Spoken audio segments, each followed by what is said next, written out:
Lords of the Pit, a Kal-Arath supplement. Our hero, Rahl the Clever. He's not very strong. He's got a -1 strength, which is probably a mistake, as I'm quickly learning to Rahl's demise. Last episode, we fought the Great Beast, a tired and wounded and frankly just not into it anymore, kind of over the whole pit fighting thing, lion. And it was a little rough because the standard combat in Kal-Arath is a very simple 2d6, 8 or higher, and you hit. But when you have PvP level combat, when you introduce the technical, tactical aspects of arena combat, as we saw in Lords of the Pit, there are a lot of modifiers. There are a lot of declarations. There's a lot to remember. There's a lot going on, which is not necessarily a complaint. Maybe it's an admission of my own limitations as a gamer. But what it does tell us is that we need to think about this a little bit more. We need to set up our space a little better. We need to build those tools that will help us understand what's going on, where we're at in the round, what the declarations have been, and just remind ourselves. Because each round is kind of its own little slice of life, and then everything resets, and you have to, you jigger the numbers, and you have to remember what all changed. So we're going to take a look at that. And I guess just to kind of, not to ruin things, but remember that we're leaning into the professional wrestling, what would you call it? The aesthetic, is that the right word? Where you have heels and faces and you want to win the crowd over. It's not just enough to win, you have to win over the crowd. You have to make sure that the crowd wants you to win before you win, because your whole thing is that you're selling not just your action, but you're selling yourself. And if you can sell yourself to the crowd, then winning and losing doesn't really matter. Even if you lose, you may survive because the crowd will say, "Oh, don't kill him, we love him." And so you have these heel and face. And when you are a heel, when you roll doubles, you have to make a presence check. And if you're successful, you become a face. And you get a bonus of +1 on everything you do. So I made these lovely little flippable counters here using our standard 1-inch wooden things. I'll get a little more light on that. Maybe it'll show up a little bit better. So there's our face +1 and our heel -1. So if we get the heel, we'll drop that on just to remind us, hey, everything we do is at -1. So that's the first thing you can do to help remind yourself where you're at and what's going on. The other thing I've made here is 2 status sheets, I guess you could call these things. I've got one for me and one for my, one for me. I probably should have finished filling this out. I must have gotten distracted. I'll do that before we get into the fight. But this actually tells you, should show a little more light. There we go, right? So sorry for the bump. If we are all out, and we'll put a little marker on it to remind us, hey, we're going all out this time. You're at +2 on your attack rolls and -2 on your dodge rolls. If you're fighting full defense, you're at -2 on your attack rolls, but you're at +2 on your dodge rolls. And the same thing, maybe I didn't write it down because it all says it right here. So I just need a marker to drop on each of these for each of our combatants. I also have this near, far, and close that has little reminders here. If you're at close, if you charge into close order, right, your guys start out here, then you get a +2 to damage. You're -1 on dodge. And if you're charging a guy with a spear, he gets to attack first. So all kinds of stuff. And then the big thing though, and I think this is what's really going to help, is I rewrote the turn order so that it makes a little more sense, at least in my brain. All of these things are in the same order, but I'm going to start with the declaration mode. Because remember, I choose, and then I roll to find out what my opponent does, and then we roll for, and that's what it says here, and then we roll for initiative. So everybody declares what they're going to do, and that's in keeping with the rules here in Lords of the Pit. And then we resolve all movement. So we've already declared what we're doing, right? And then we do movement in initiative order because we roll a d6. And in our case, it's simple roll off. It's going to be a 1v1 today. And then we resolve all attacks, again, in initiative order. And I have all the little check boxes for, hey, if you take 3 hit points of damage, then add a bleed token. And oh, look, I have what bleeding does right here. So everything, I think just about everything we need here, with the exception of rolling doubles, triggering the need to find out if you're a face or a heel. And then again, some of this stuff is a little bit We'll talk about that as we go through the combat. But the last thing we do is the fatigue checks, because these fatigue checks are going to take effect in the next round. So, if you attacked, then you do the fatigue check. And this is one of the things that I was questioning in the last episode. If you are not attacking, and you could pick any one of these and just not attack. Let me think about that. No, that's in the declaration mode, right? We're going to say if you are fighting defensively. And in fact, I'm going to write that down here. Just for my sake, just so I understand what's going on here. If you are a defensive fighter and you forego your attack, you do not have to make a fatigue check. Also, your fatigue, if you attack, if you roll the 2d6 on an attack, then you have to make a fatigue check. If you didn't attack, you don't make a fatigue check and your fatigue counter resets. Okay? So I think that's it. But the big question, and I know what you're all waiting for, is, well, you keep talking about 1v1. We know the one is Rawl the Clever, right? Here's his character sheet. Who's the other one? And this is kind of interesting. I'm going to move this stuff out of the way so we can take a look at Lords of the Pit. Remember, we are out on the, we're out in the fringes, man. We're out in the steppes. And call that the outer steppes. And we have signed on with a small outfit. Like, and again, we keep going back to Gladiator because it's so classic. Everybody's seen it. Everybody knows what I'm talking about. This is not the little arena that where Maximus first fights in the arena. We haven't even reached that point yet. Okay, we're still out we're in the real world. The equivalent would be we're still in the one-story basement hotel ballroom. This is the Indie League of Professional Wrestling. And if we are successful here, then we move up to regionals. And in this case, regionals is called the fringes. And now we're full-on professional wrestlers, right? Maybe not full-time.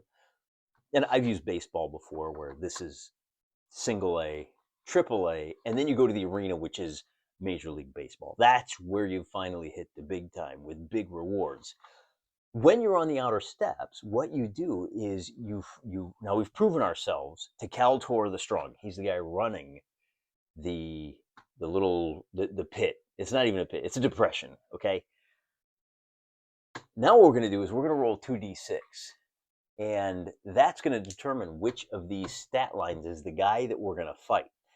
And it's a little more interesting than that, because what will happen is if we beat, so let's say, for example, I roll Varak, okay? He's got a fame of 7. If I beat Varak, then I move up to Tarkan. And then if I beat Tarkan, I have to go through this and beat each of these guys. So they're written out in roughly increasing order of difficulty. The champion is Rosh Kara. If I beat Rosh Kara, he's a dirty fighter, okay? With his first attack, if he succeeds, PCs defend against the next attack at disadvantage. If I beat this guy, then I'm the champion. Then I can move up. Alternatively, if I earn 10 experience points, wait, is that what it says here? Each fight a PC wins in the outer step, they gain 1 point of fame plus an additional point if their opponent had a higher fame rating. Remember that our boy, Rawl the Clever here, he's only got a fate. Oh, wait, what is his fame? Oh, he's got a fame of 2. And I want to say most of these guys are more famous than I am. Well, let's take a look. Zorak has a fame of 2. Okay. Is that it? I think he's the only one that's the same. So basically, anybody else that we beat, we're going to earn a 2nd point of fame. We'll be up to 4 in no time. Fame begins 1, cannot blow. Championship matches are worth double the normal fame and coin. If you're the... Oh, that's what it is. If I beat the champion, I become the champion. Now I have to take on all comers until I earn the necessary fame. Once I get to 10 fame, then I can bump up to the fringes. So let's find out. Let's roll a simple 2d6. And 2 different colored dice. Gross. What am I even doing here? We're going to roll the 2 black dice to find out who Kal-Arath thinks would be a good bout. The fans want to see us fight number 3, and that is going to be Morg. And so again, remember, we're probably not going to fight the champion. We're going to start with Morg. If we lose, we got to fight Kajra. But for now, we're going to fight Morg. He's got -1 strength. Oh, just like us. Oh, it's the Battle of the Wimps, man. We're doing the slap fest. All right, I'll take it. He's got an agility of 2, which means when we attack him, we need to roll a 10 or better to hit. Oh boy, but you know, I have -1 on my strength, so I'm gonna need to roll an 11 to hit this guy. I'm in trouble. Toughness of 1, presence of -1. He's only got 6 hit points, armor of 1, plus he probably has a shield. But we got to roll to find out what else is going on in this fight. Now, I'll warn you, what I'm going to do is after I roll to find out what else is going on in this fight, I'm just going to shut the camera down, make up some notes, and then come back to this later. I've only got a couple of minutes tonight, so probably tomorrow night. Now, you won't know that because I'm going to edit through the magic of movie magic of editing. It'll only be a couple of seconds. But for me, it may be a day or two before I get to this. But I at least want to establish that our matches are going to be fought. And so we find out whether it is unarmored. Okay, that's fine because we have a -1. It is going to be light weapons, and then it will be shields are allowed. And I used some of my winnings in the last fight to replace my shield. And then fighting with 2 weapons is going to be 1, it will be not allowed. So you only get 1 weapon. And Morg here, he has a skill. He has an additional attack per round at disadvantage. I don't see his weapon here. Oh, here, to determine the fighter's weapon, we roll 1 more d6. So Morg here is going to be fighting with a sword. Very simple, very boring. That's fine. Boring is exciting. Are you still with me? Okay, I took the time to fill out Morg's data sheet. He does have a skill, 2 attacks at disadvantage. That will happen if he gets full all-out attack. All right, notice I've got my red die and my blue die for fatigue levels. And I'll pull that down so you can see it a little bit better. And of course, his character sheet is next to his orders sheet. I've got our arena marked out with a blue chip. They're going to start out at 4, a distance of far on opposite sides. You can't go any further than that, which will come in handy for us. And then our little turn order, like I said, with the little cheat sheet. I've got some markers. These are bleed tokens. We'll put those on the character sheets. Again, anytime you take more than 3 points of damage, you take a bleed token. And then at the end of the turn, if you want to take one of those bleed tokens, if you get 3 of those bleed tokens, you're fatigued. But you can take one off. Of course, it costs you 1 more hit point. And since we only have 6 hit points, that might be pretty dangerous. Now, to start the combat, when you're playing solo, you roll a d6, add your agility. If you get a 4 or better, you go first. Your character goes first. I have old Ral the Clever has an agility of 2 up, +2. So anything but a 1, and Ral goes first. We get the 3, we get the 5. He gets to go first, and he's going to stay right where he is. And he's going to go just even Steven. So I'm going to put this on measured. Okay. He is going to make an attack. He's going to throw. He's got 1 knife. It's a thrown, okay? And if we grapple, then we have advantage on attacks with that knife. So that might be the way to go. But I'm going to throw it, draw my sword. And because I'm throwing it, I have an agility of 2+, which means his agility, I need to roll an 8 or better in order to hit him. With an 11, I hit. Then we check for damage. The knife is not very powerful. It hits with disadvantage. And oh, by the way, I was wrong. When you grapple with a knife and you hit, you have advantage on damage, not on the attack. But I have disadvantage on this throw, so I roll 2d6. I only do 1 point of damage, and we're gonna do this a little bit odd. Okay, I'm not sure if this is according to the rules, but I'm gonna say there's a minimum of 1 point of damage. Because remember, my strength is -1. And I think the fact that I hit means I should get to do at least a little bit of damage, even if all of the things that negate damage make it a negative number. So where you have a situation that, my opponent has a shield, which reduces damage by 1, and my strength is -1. I don't know if that applies to melee attacks or missile attacks. I'm going to apply it to everything. I'm at -2 on damage when I'm attacking this guy. I need to do at least 3 damage. I have a third of the time I hit him, I'm only hitting on 10 up, and a third of the time I hit him, I don't do any damage. This is untenable, man. The -1 strength is just a killer for a pit fighter. I don't know what I was thinking. Well, I do know what I was thinking. I never played this before, so let this be a lesson. Let me be that lesson as to what not to do. Now, the problem I have is that our boy is going to close and he's going to have to make a full move. Okay, long move to melee. He doesn't get to attack this turn.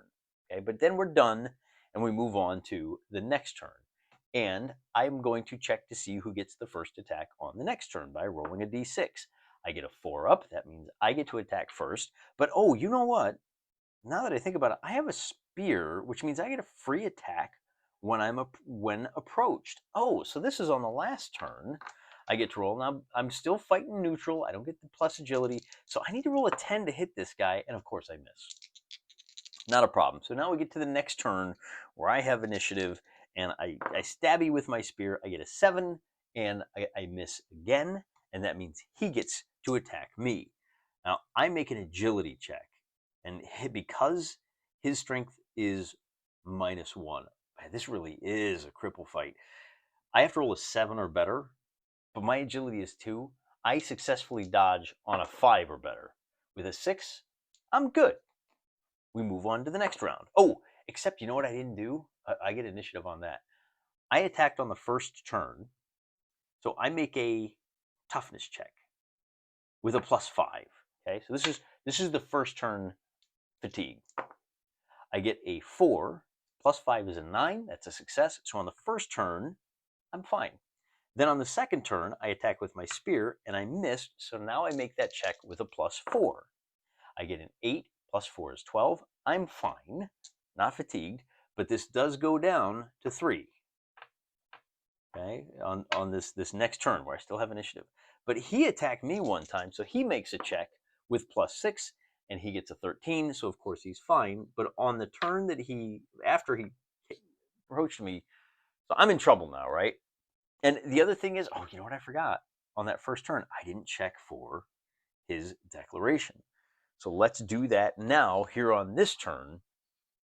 Again, I think I'm in trouble if I'm gonna go ahead and fight with, I'm gonna go aggro because I need that +1.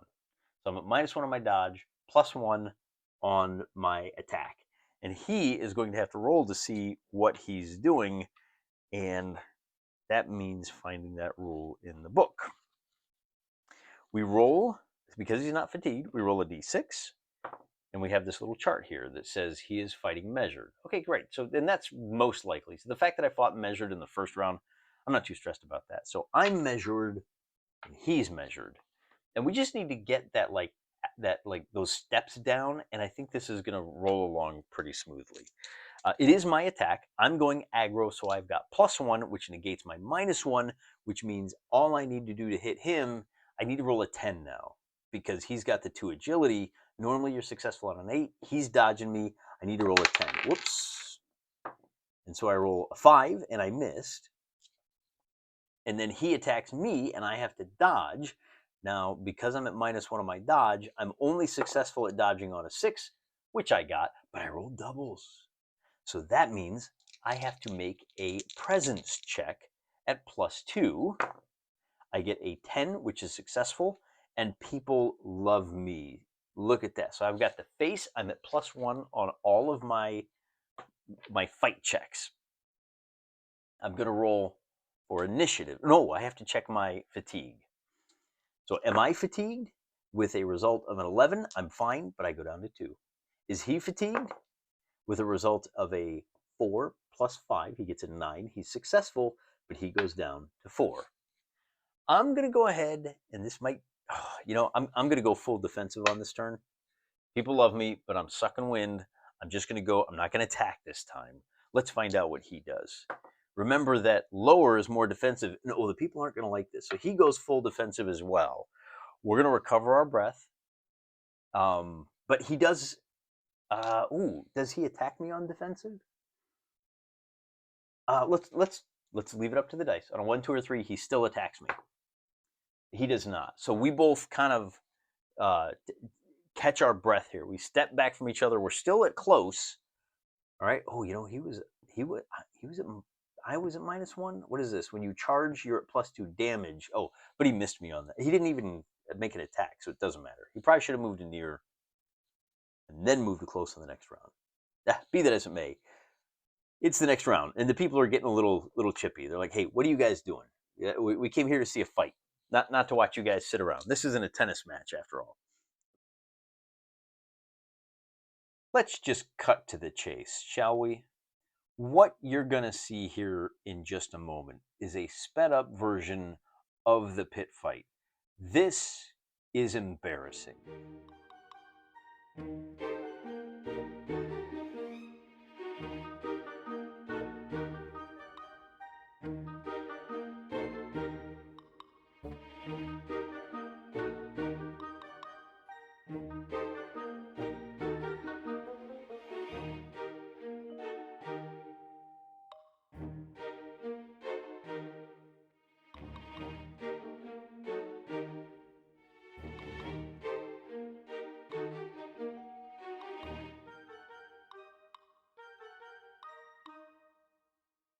These two guys with the -1 strength could not hit the broadside of a barn. It took me almost 50 minutes of play to score hits. And even when I scored hits, I'm rolling ones and twos, which means that it's just plink, one little bit of damage, one little bit of damage. Ral the Clever is not very clever. He winds up busting his spear, going bare knuckle boxing, and although he whittled Morg down to 5 to just 1 hit point, these guys I don't think would check for morale. He lost his last hit point. And again, Ral just rolled a 2 for damage, which with my damage -1 damage reduction puts the boy down to just 0 hit points. Where we go to the death and wounding table, and we roll to find out what happens there. And when you know we get an adrenaline surge, gain D6 hit points, but at the end of the combat, black out for D6 rounds. All right, well, I'm going to gain 3 hit points. So instead of being dead, I guess I'm up to 3 hit points, and I can continue the combat from there. But let me show you what combat looks like with these two incompetent buffoons.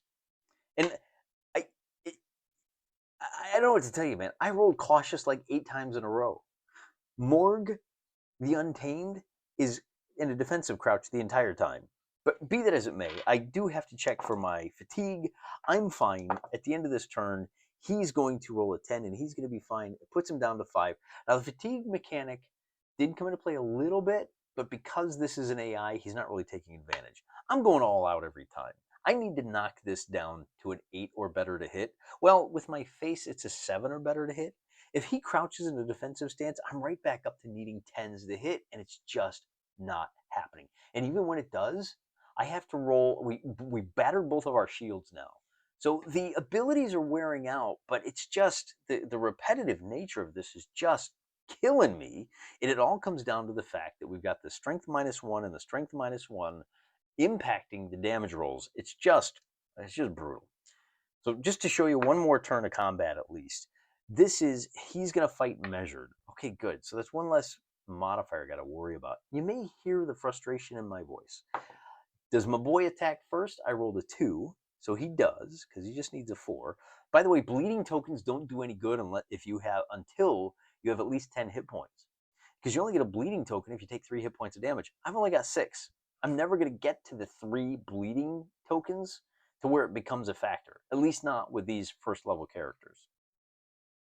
If I can get through this fight and gain one more experience point, I can buy off the strength. Ral can hit the gym, and then I'm a little bit more likely to hit my opponent. But man, this whole thing is just so here's aim for the pit there, guy. So here's an example, right? If we're just going with a straight combat, this might hit. I'm at least at +2. Okay, so this 8 becomes a 10. And remember, with his agility of 2, I need a 10. So far I've hit.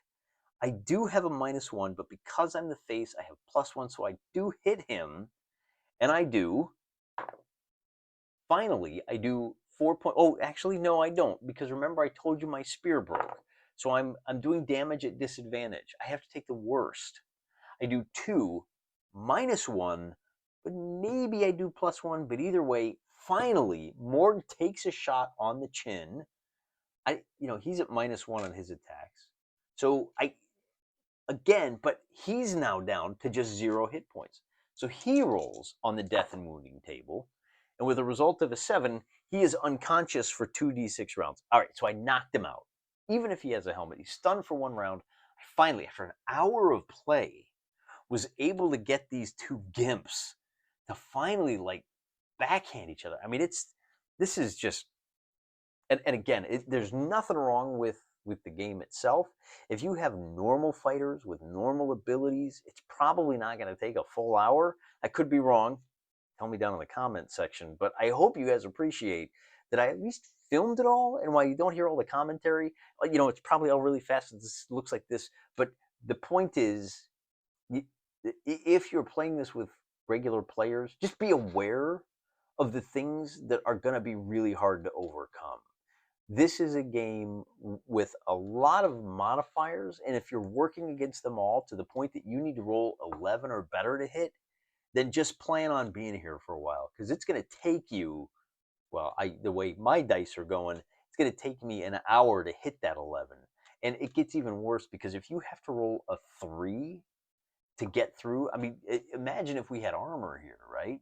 With a damage reduction of 1 for the shield and 1 for the strength, I have to roll at least, well, I'm going to do 1 point of damage. The only way I do more than 1 point of damage is if I roll a 4 or better. And with the shields, even if you roll a crit, it doesn't, all that happens is the shield goes away. So I will say that it does capture that kind of attrition of things, but with just these few little additional rules, suddenly what was just this delightful little role-playing game with nice, easy, breezy combats becomes almost 3rd edition D&D in its complexity. And maybe you like that. So I'm glad I showed it to you, but I don't know if I can do 10 fights like this.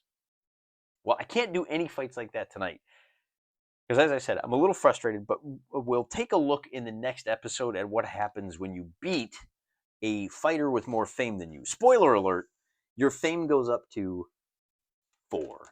And because I'm hacking the planet, my experience goes up to 2, which means I get to buy off my strength, and I at least get to go to just nothing, right? My toughness is nothing, so I'm going to get winded pretty easily. Let's go ahead and take a look at Hack the Planet and just see what else happens. There are also rewards in the desert, or from the pit fire, in the form of money and stuff. So it says here, use the standard rules for XP. 1 session gives you 1 XP with levels gained each time. Levels reset. So 2 XP for level 2. So I'm level 2 now. Each time you gain a level, add +1 to a stat, +6 to your hit points. All right. So maybe this won't take as long as I thought it would. So I'm now at 9 hit points. And then we roll boxcars. Oh, again, I forgot my fate points. I probably could have re-rolled those dice. If I'd burned some fate points, it might have lasted a little longer. Dodge critical successes, any of those. But I do get to choose a new skill. All right, so for my new skill, because I'm a fighter, we get to pick from the fighter skill, the warrior. You may make it, I don't like that. Roll attack and damage with a specific weapon at +1. Gain an additional point of damage reduction from armor. Gain 1 point of, yeah, I don't like any of those. I think we're going to go with a +1 when I'm using the spear, okay? So my spear now, I'm at +1 to hit instead of -1. And I do normal damage. My opponents don't get the -1 damage rating. So we'll continue this out. Should we take a look at the other rewards? We'll go from here. Hopefully this will be like a 45-minute video instead of an hour-and-a-half video for you guys. Because we do have, when you're fighting in the outer steppes, if you win, now, for the record, the next guy we're going to fight is going to be Varak. Okay, fame of 7. He's still more famous than we are, so we'll get 2 fame points. We only need to beat 5 guys like that. But he's a lot stronger, so I'm dodging less. He's not as agile, so we're going to be beating on each other. Shouldn't take nearly as long. And he does have an extra point of damage reduction from armor, so hopefully that doesn't factor in. And then we have 1v1, right? We gain 1 point of fame, plus an additional if they have higher fame. If they have the higher fame. We're in fame times 10. Wait. Oh, times 10 silver. So it's going to be 40 silver. Fame times 10 silver. Oh, okay. Begins at 1, can't drop below 1. Right, so I get 40 silver pieces. Haltor is rather impressed. This goes up to 50, which I'm going to have to spend some of that on a new shield. Okay? And I think we're good. All right. Hopefully this video wasn't too long. I'll find out when I edit it. You'll find out when you watch it. And who knows, if you guys want, maybe I'll even just publish the whole fight at regular slow speed. But believe me, I'm doing you a favor here. Fun to play, maybe not so fun to watch. Till next time, I'm praying for you. Okay, so we declare I am going to go aggro, and he is going to go defensive. He's defensive, but he's at 6, so he's still going to make his attack, but he's very afraid. Do I get to attack first? Whoops. Which one of these is mine? We'll roll the white one for initiative. Yep, on a 4, I get to go first. Now, because I'm fighting aggro, I normally need a 10, but because he's fighting defensive, I need a 12 to hit this guy. Oh my, are you? No, I need an 11 because I'm the face. And now we see the benefit of having all these little markers around. I get a 10, 11, which means with the aggro, I'm at 12. So I might have hit him. I need a 10. I'm at +1, +2, -2. Oh, minus my strength. That's what it is. So yeah, this is probably going to be a while. He opts not to attack. I make my fatigue check. I get a high enough number that I'm now down to 5. And you can see why people love me, because I am aggressive. Far more aggressive than him. I get to go first. We'll check his stance. I'm going to go aggro again. He's going to go a cautious. All right, so he's at -1 to attack, and but he's at +1 to his dodge. All right. And then, is there anything else I need to worry about here? There's not. Okay. Did I go first? I can't remember. With a high roll, I get to go attack first. So I'm attacking. I get an 8, 9, 8. I need a 10, so I miss. Now he's going to attack me. I get an extra +1 to my dodge. Well, he's actually -1 to his attack if you want to look at it that way. So we look at it that way. Normally, I beat it on a 7, 6, 5, 4, but because he's cautious, oh, he's at -1. I dodge on anything but snake eyes. All right, he rolls a 10, nothing happens. Except we make our fatigue checks. He rolls a 9, I roll a 8, so I just barely made it.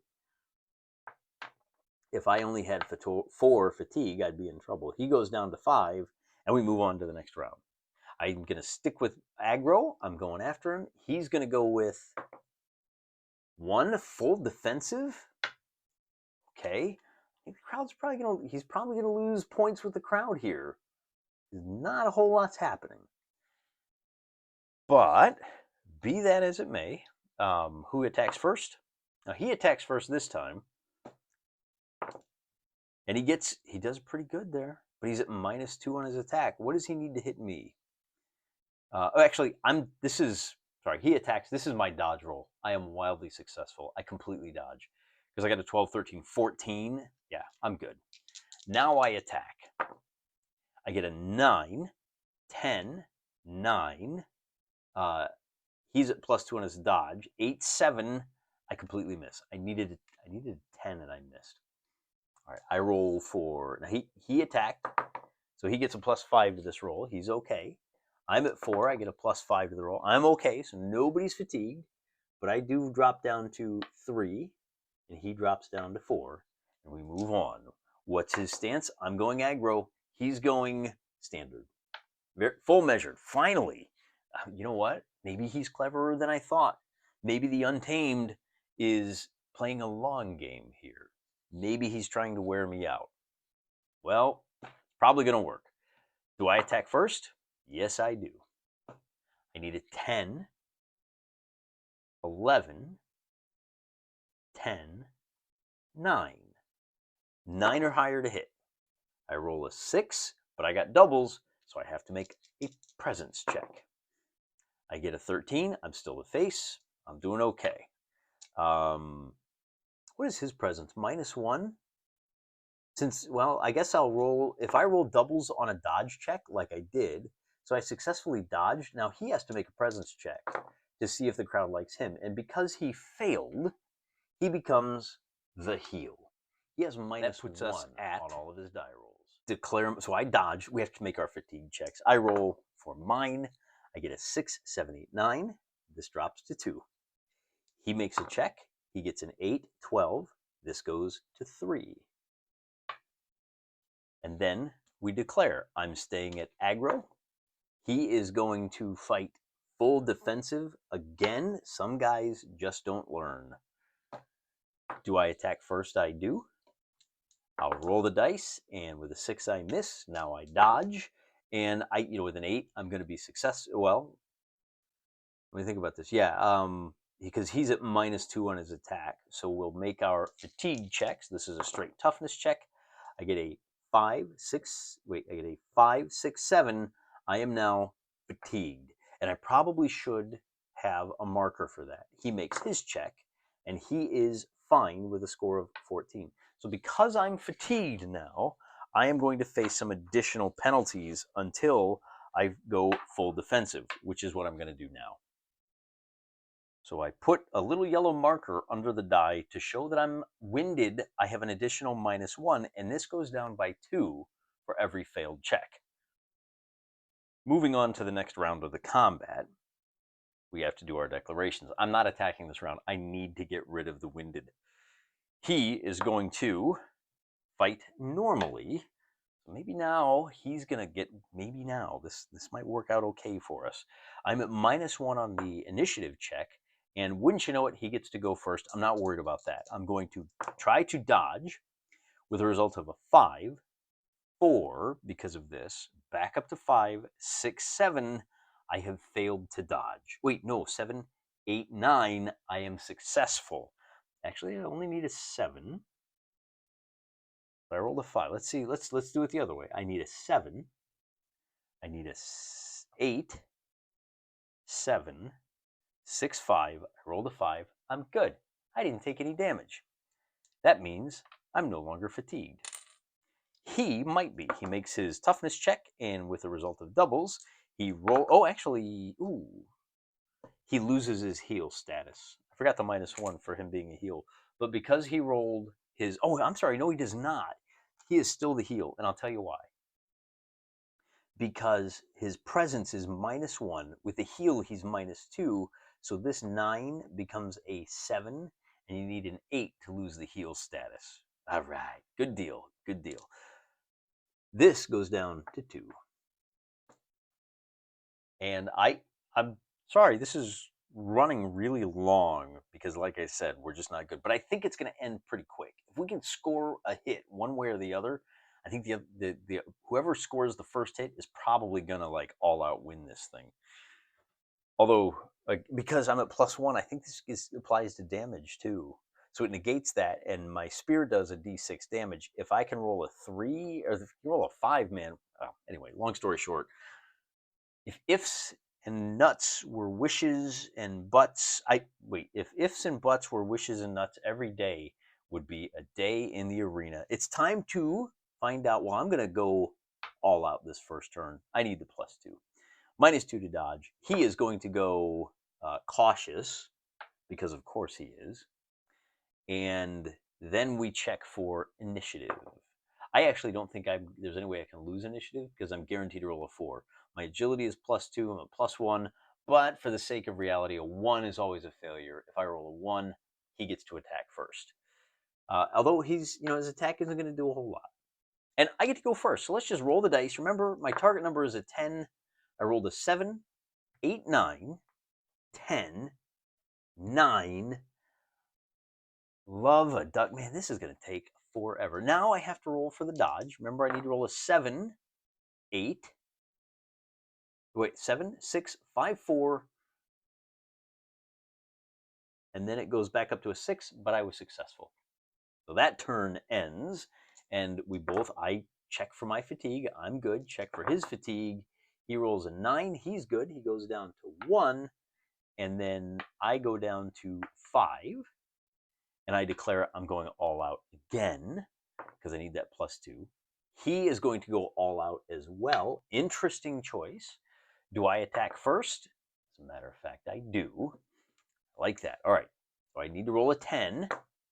And we'll tally it all up. And with a 4, it's just not going to happen. I'm not going to bother to do the math. He's going to go all out. Now I'm at minus 2 to dodge. He's at +2 to his attack. Those negate, right? So I'm still looking for a 7, 6, 5, 4. 2s and 3s. I get a 10. I'm fine. I roll for my fatigue. I get a 10. So this goes down to 4. He checks fatigue with a +1. He gets an 8. He's fine. And I guess what we'll do now is if your fatigue goes to 0, goes down by 1, using the pips on the fatigue. And the fatigue counter resets to 6. So this hasn't happened to me yet. I'm going to put this at a 0. So his fatigue marker is now at 0. He doesn't get any bonuses on that check anymore. And I think that's all that you really have to do. Except we have to declare, I'm going all out. He's going to go to cautious. If I roll defensive for him, he's going to try to recover his win. But until then, I check for initiative. I get a 6, so I get to attack first. I'm at +2. He's at +1 to dodge. Well, let me roll the dice because it might not matter. So with a 7, 8, 9, 8, 7, 6. This is okay. I thought to myself, this is taking forever. I'm going to stop going through this cycle. You guys have seen how it works. There's no point in that. We could be here for hours with these two guys just slapping each other with wet fishes. This is turning into a romance novel. So I thought, well, I'll just wait until something actually happens, and then I'll turn the camera back on. Wouldn't you know it, for my dodge, I rolled a 4, which becomes a 2 because I'm at all out, becomes a 3 because he's at -1 as attack, back up to 4, like there's no way. He finally slipped one past my guard just as I turned the camera off. But you can tell I'm not cheating because I'm cheating in the favor of the AI process here, basically. So he gets that hit. And now we roll to see. Now he's at -1 on his strength roll. And I have a dodge, so I'm at -1. And I'm at DR1, which means I'm at another -1. He rolls a 3, and I take 1 point of damage. I am now at 5, and he is also at 5. I forgot to put the check mark where I did the 1 point of damage with my thrown knife. And something finally happened, and I can't believe the crowd is still on my side, because this is just embarrassing, guys. I roll for fatigue, and I pass. He rolls for fatigue with no bonuses. He is now winded. He is at -1 on all of his checks. There we go. So something happened. Somebody finally went, I'm feeling a little tired. I passed mine. I think I didn't move my die, though. I'm going all out again. I'm getting restless as the crowd. Come at me, bro. Come on. Come on. And what is he going to do? Well, you know what? This is supposed to be the red die. He's team red.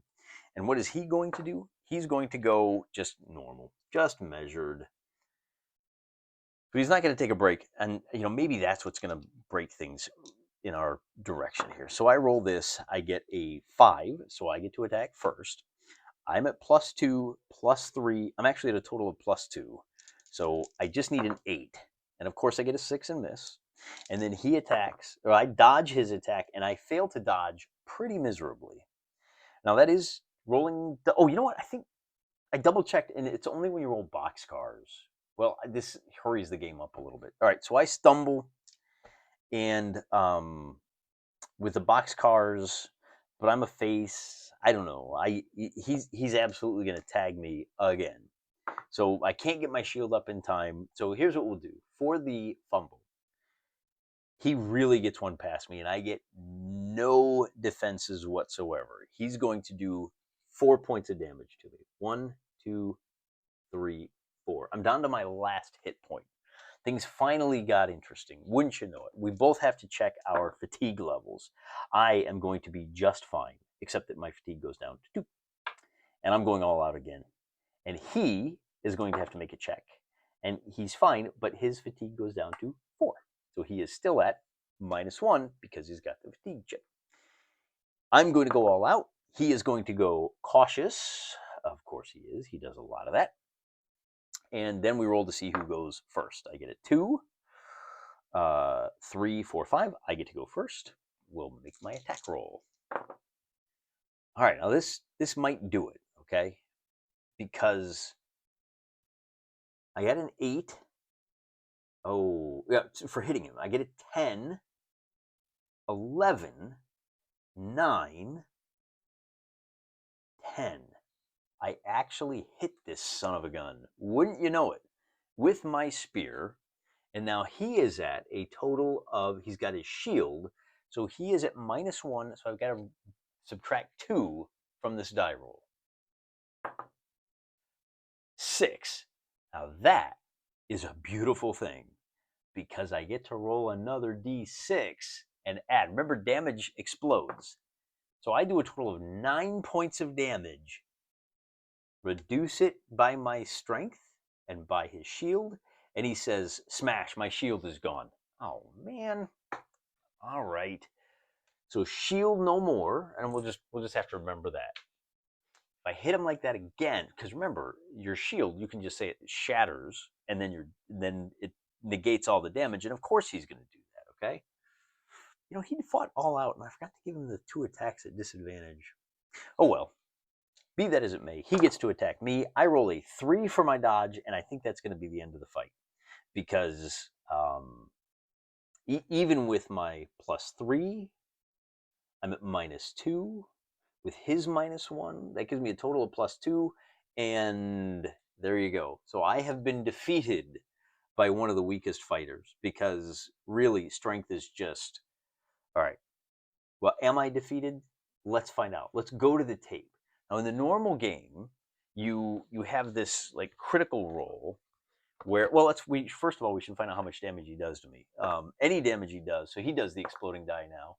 You know, I sacrificed my shield. This fight is still not over. Boy, the crowd is maybe getting their money's worth. I mean, we're both cut, but I have the same ability. So the fight continues. I check my recovery. I get boxcars. I make my presence check. I'm still the hero of the arena. And this goes down to 1. I'm staying all out, baby. He makes his. He's fine, but this goes down to 2. And this might be what needs to end the fight, right? Is that if he doesn't roll, I'm again going all out. He is going to fight cautiously, which makes it hard. I'm starting to hate this guy. I get a 4, 5, 5, so I get to attack first. I'm going all out. I'm on the +2. I get a 7, 8, 7. That becomes a 9. And then he's at +1 on his dodge, which means this is still a miss. Okay. I can afford it. And then he attacks me, and he gets a 6. This is my dodge roll, right? I need to roll a 7. But he is fighting cautiously, so I need to roll a 6, 5, 4, 3. Snake Eyes is the only way that he's ever gonna hit me. I check my fatigue, and I am now tired. I'm at -1 on mine, and I think with a -1, maybe I did hit him this time. But regardless, he is going to roll a 9, 10, 11, so he's fine, but he is now fully fatigued. Okay, if they fail a toughness check while winded, he's exhausted. Oh, this is that weird thing where he hasn't failed his check yet, so he's not exhausted. All right, that's fine. That's fine. I can dig it. I'm going all out. He's going to go cautious. That is a lot of 2s in a row, isn't it, guys? Why do I keep rolling 2s for these guys? The dice have decided. The fates have decreed. And, this episode is probably going to wind up being an hour for this 1v1. If you're still with me, I got to say, I'm kind of impressed. I admire your dedication. Because, you didn't pay admission for this. You're not one of the people in the crowd. I just have 1 hit point left. Let's see. Can I hit him? No, I cannot. Well, so I'm an additional -1 on this. So yeah, I didn't hit him. Can he hit me? He's going to have to roll pretty high. He rolls now remember, he's at -1. Well, no, he doesn't hit me because this is my dodge roll. I dodge on I have a +1 to this. 6, 5, 4, 3. Roll a 10. I'm good. I'll check my +6. I'm good. My fatigue goes to 4. He has to make his check at -1. He fails.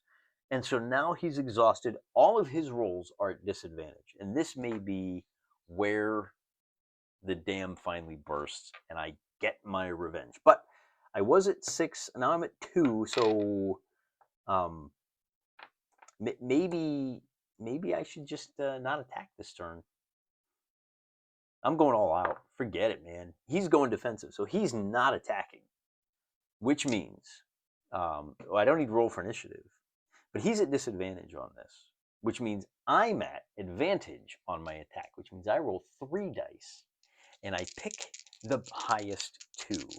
I'm at +2. He's at -2, but because he's winded, no, he doesn't get the. Well, look, let's just roll, okay? Yeah, I get a 7. Okay. So I missed, right, with the 7 because I'm at -1, 2 plus. Well, wait a minute. Oh, and because he's dodging, he's at a full +2. He does not attack, so he loses his exhausted. And now, in order to survive, I'm going to have to go full defensive on this next turn. I can't afford to attack.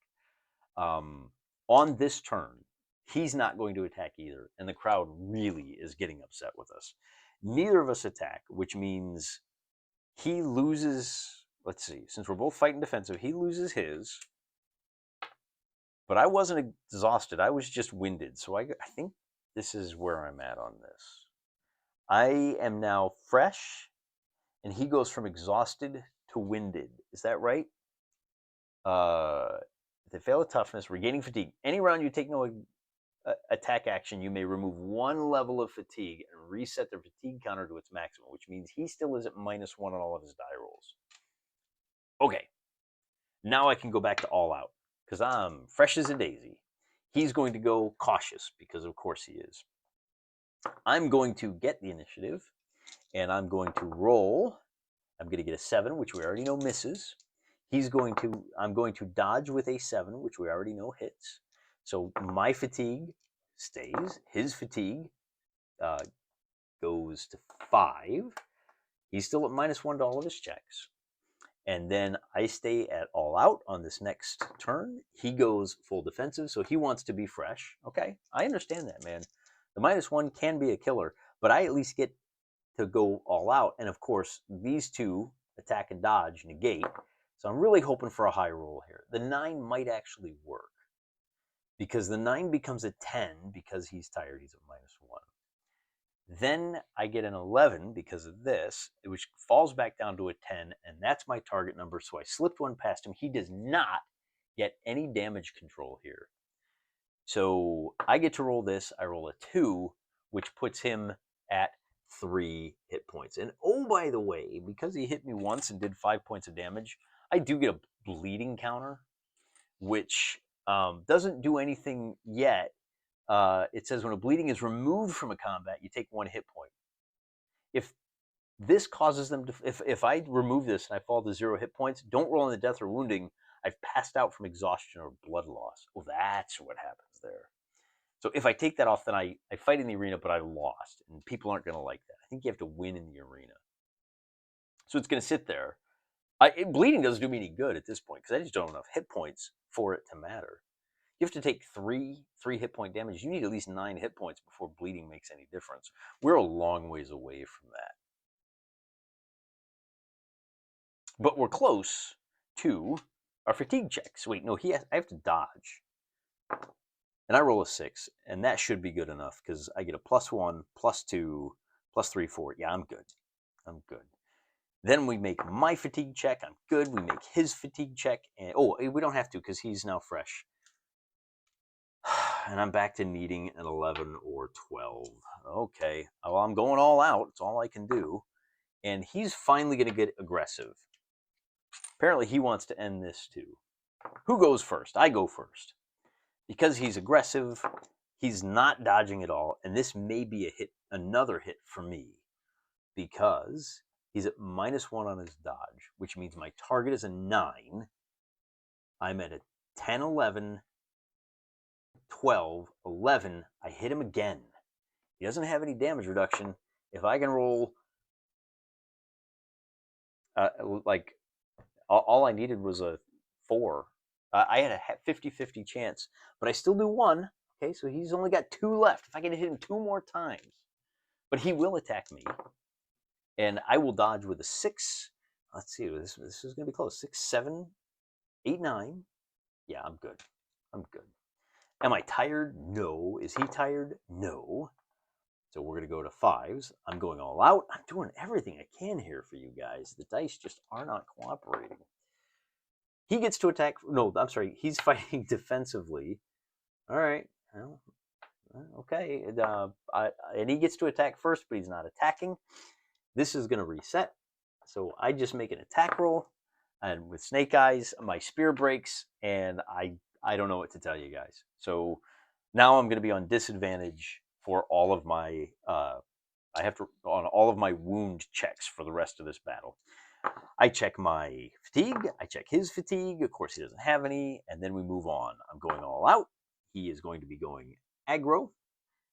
I am going to go first, and with my attack roll, I get a 9, 10, 11, 12, 11, 12. I hit him again.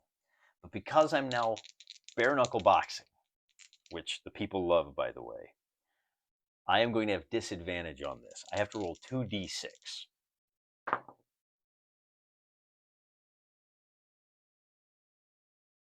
And I take the worst die.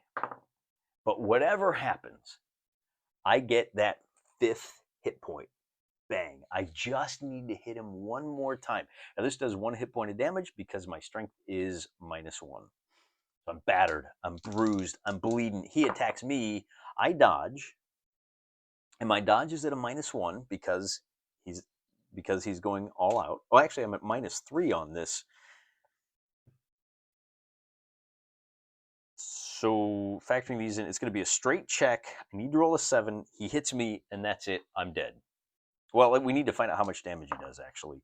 He's going to do 1 point of damage, which puts me to 0, so I've lost this fight.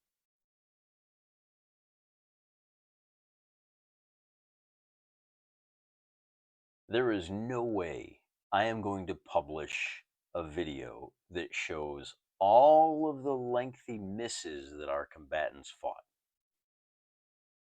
Spoiler alert. I'm going to show you what this looked like in ultra high fast speed. I'm going to run it at probably something like 10 times normal speed.